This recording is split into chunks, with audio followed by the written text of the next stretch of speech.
व्यायामशाळेतील एखादी गोष्ट तुम्हाला माहीत असेल मित्रांनो, निसर्गाचा एक नियमही तुम्हाला माहीत असेल. कारण निसर्गाच्या नियमाचं कसं असतं मित्रांनो, मोठे क्रूर असतात हे नियम. कोणी काही का असत नाही, सगळ्यांसाठी अगदी सारखे असतात, कधी बदलत नाहीत किंवा बदलही जाऊ शकत नाहीत. जसं तुम्ही बघता की एखादा स्वप्नाळू माणसाला वर्षानुवर्षे तो स्वप्न पाहत असतो, पण या निसर्गाला त्याची कधीही दया येत नाही किंवा कधी त्याच्यामध्ये थोडीशीही सहानुभूती वाटत नाही. निसर्ग अशा माणसाला तसंच स्वप्न पाहू राहू देतो. पण ज्यांचं स्वप्न तो पाहतोय, ज्या गोष्टीसाठी तो स्वप्नामध्ये रंगतोय, ते मात्र त्याला कधीही देत नाही. कारण नियमच आहे तसा तो.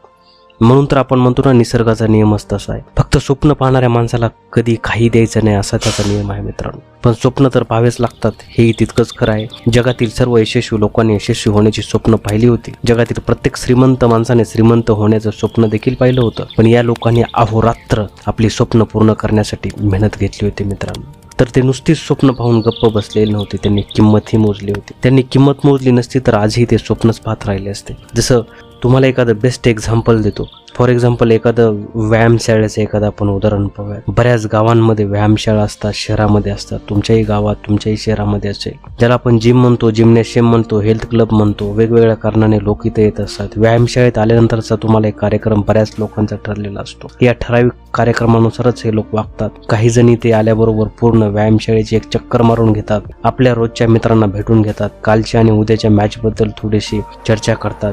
त्यानंतर आजूबाजूच्या लोकांबद्दल, मित्रांबद्दल चर्चा करतात. त्यात नक्कीच त्यांचे 10-15 मिनिटं असेच निघून जातात. आणखी जवळपास अर्धा तास त्यांच्याकडे शिल्लक राहिला असतो. पण वेळ घालवण्याची अडचण या लोकांना कधीच येऊ शकत नाही. कारण बहुतांश व्यायामशाळेमध्ये म्हणजे जिम्समध्ये आरसे असतातच, आणि आरसा कोणाला आवडत नाही मित्रांनो. मग हे लोक छानपैकी आरशाबरोबर आरशा समोर मस्त उभे राहतात. थोडं इकडे तिकडे फिरतातही. तेवढ्यात त्यांना कळतं की आता जाण्याची वेळ झाली आहे. मग जातात परत आरशात बघून विशिष्ट शैलीत केसावरून एक हात फिरवतात, मस्त शर्ट बीट ठीक वगैरे करतात, थोडीशी स्टाईल याव करतात आणि जातात परत घरी. दुसऱ्या दिवशी परत वेळेवर व्यायामशाळेत येतात.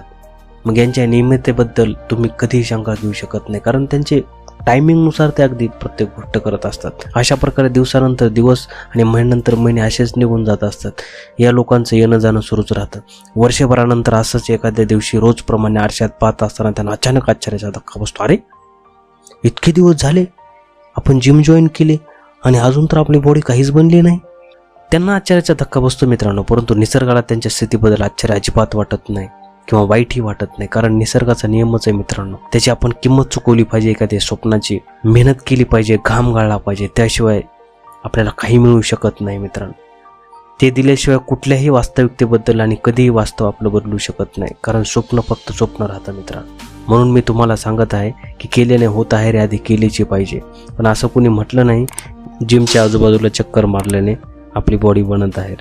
त्याच्यामुळे मी म्हणेल की आपल्या स्वप्नपूर्तीसाठी तुम्ही अहोरात्र मेहनत घ्या, कष्ट करा, आणि जोपर्यंत स्वप्न पूर्ण होत नाही तोपर्यंत थांबू नका मित्र.